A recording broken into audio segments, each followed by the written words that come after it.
sadari adalah bahwa setiap kali kita memberikan layanan kepada pelanggan, maka kita tengah membangun citra perusahaan.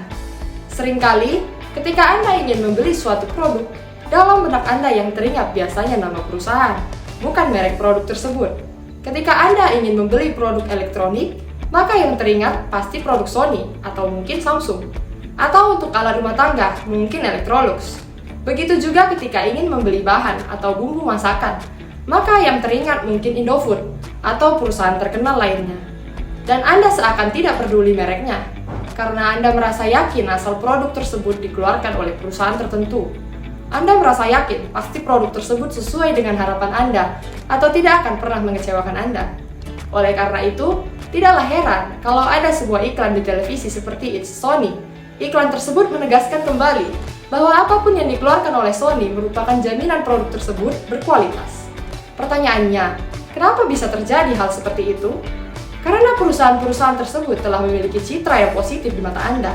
Oleh karena itu, citra perusahaan atau pribadi merupakan hal yang terpenting dalam setiap pelayanan. Hal tersebut dapat berdampak pada persepsi kualitas dengan berbagai cara. Jika perusahaan memiliki citra yang baik di mata pelanggan, maka kesalahan-kesalahan kecil dapat dimaafkan oleh pelanggan. Apabila kesalahan tersebut terjadi berulang kali, maka citra perusahaan dapat rusak. Namun, apabila citra perusahaan sudah buruk, maka kesalahan sebesar apapun akan memiliki dampak negatif yang lebih besar.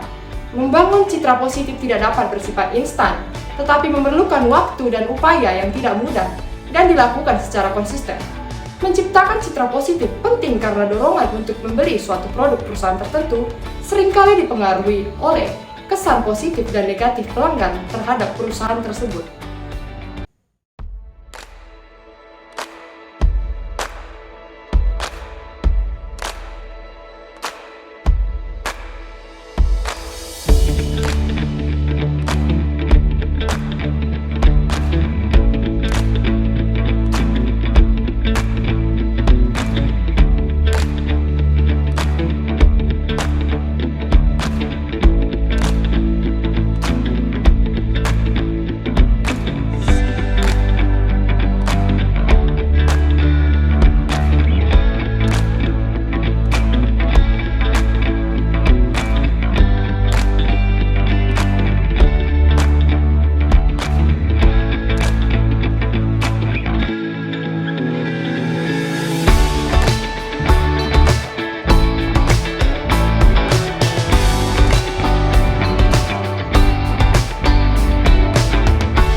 Bayangan melekat pada orang dalam atau anggota-anggota organisasi mengenai anggapan pihak luar tentang organisasinya.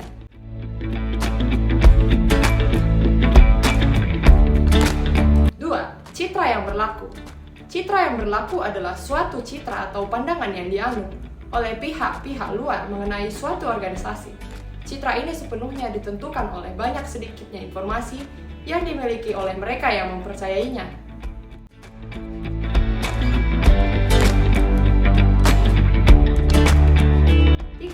Citra majemuk. Multiple image yaitu adanya image yang bermacam-macam dari publiknya terhadap organisasi tertentu yang ditimbulkan oleh mereka yang mewakili organisasi dengan tingkah laku yang berbeda-beda atau tidak seirama dengan tujuan atau asas organisasi.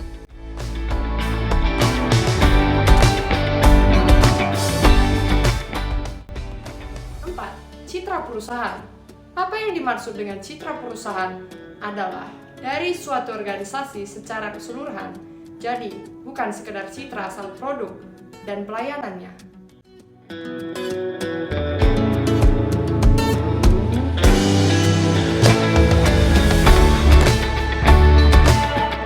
Lima, citra yang diharapkan. Citra yang diharapkan adalah suatu citra yang diinginkan oleh pihak manajemen atau suatu organisasi. Citra yang diharapkan biasanya dirumuskan dan diterapkan untuk sesuatu yang relatif baru, ketika khalayak belum memiliki informasi yang memadai mengenainya.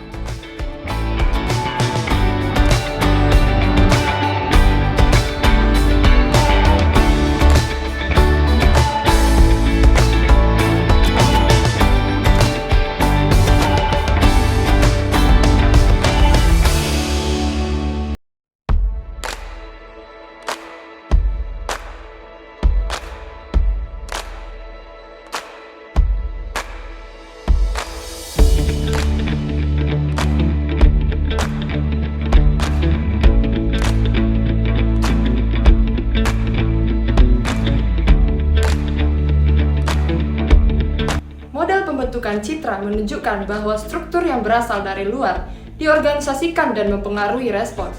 Stimulus atau rangsang yang diberikan individu dapat diterima atau ditolak. Jika stimulus yang diberikan ditolak, maka proses selanjutnya tidak akan berjalan.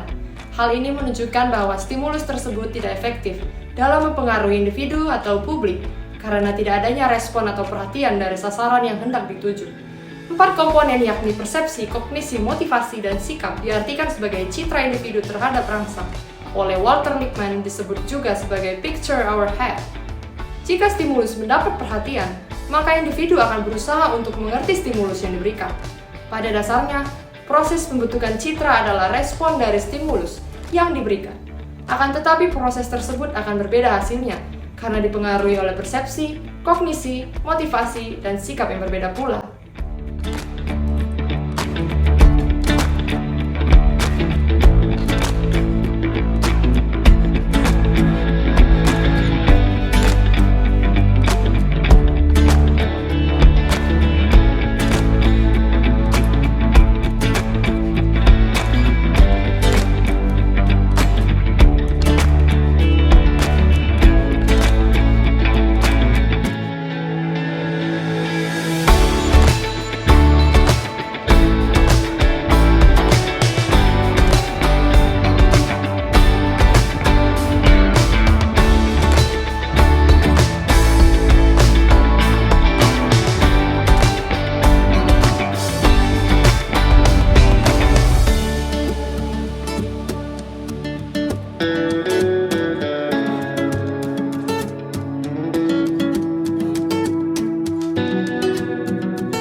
Sekian tentang sekilas materi pembelajaran mengenai citra dalam public relations.